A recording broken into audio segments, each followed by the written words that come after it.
And so Paul finds a problem with the way foreign aid is expended, military aid and I guess cash. And they cited Pakistan and Egypt, where Mubarak had billions of dollars, and other big shots in Pakistan are diverting, assets and cash and military assets and so forth for their own personal gain. And the problem is not with foreign aid, the problem is with the administration. Now, Paul also suggested that folks who abuse the aid will be denied from future aid, and this has never been done.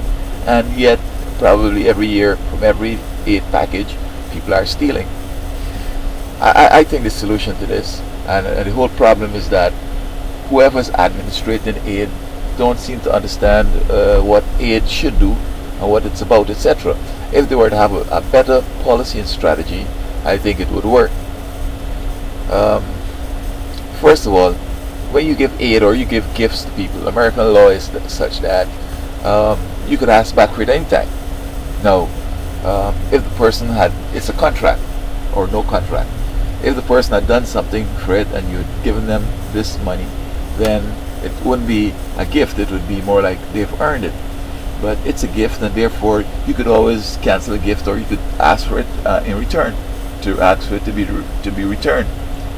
Now, the person might argue that we relied on this gift, and therefore it's just as if we had made a sort of a bind the bargain, made a sort of a something, that a gesture or whatever to bind it, as American law of contracts. And so whatever you give them, unless it is spent properly, then they're misappropriating something which is not theirs. And we could bring them to the trial here. We don't have to necessarily cut out the nation. We could charge him with fraud, with misappropriating our assets, because we give you this gift to spend this way, and that's the way it's supposed to be spent. Now, the real way to do it is this. You look at your economy. This is American economy, and we see that probably computers, for example, that sector is languishing. So we find a nation around the world that wants computer aid, and we give them the aid. Now, you could pay these computer guys, to stay working, and to me, they won't feel as if it's justified. But if they were to send it overseas to another country, then it appears as if they're sort of their product is in demand, etc.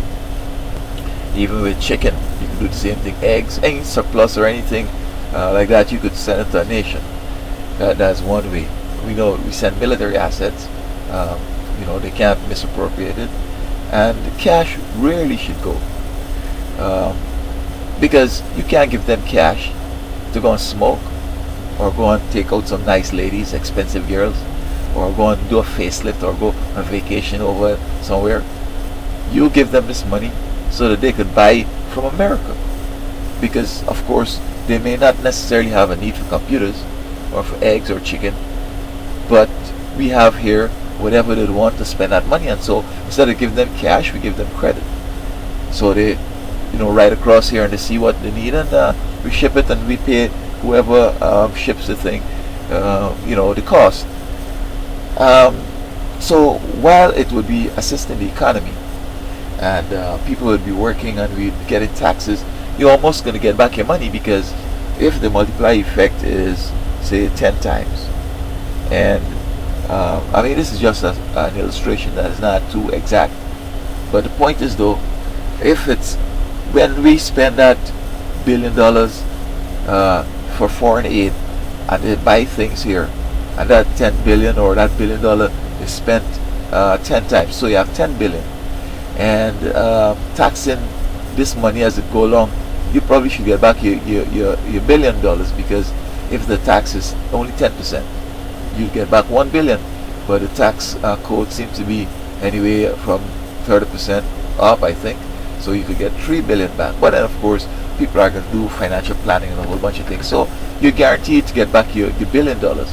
So this is why I think that foreign aid is important.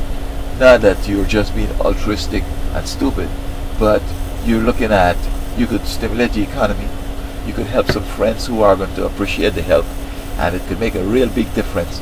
And perhaps this aid could be I mean, I don't want to sound like this could be the major sort of a economic activity aid, because if you're going to get back your money, then and hopefully probably get back more. You give $1 billion, and with the generation of a business and transactions, you get back 1 to 3 billion back. Then you could give that 3 billion, and then it ends up 30 billion. You get back more money again, 9 to whatever. And so this is the way I think that Paul should recommend that we do aid, not cash like that, but credit. And military assets are not theirs; it's ours. It belongs to us, and we loan it to them. So if you misapply it or misappropriate it, we could charge you here with fraud or whatever, and that solves that problem. There goes the Obama dollar.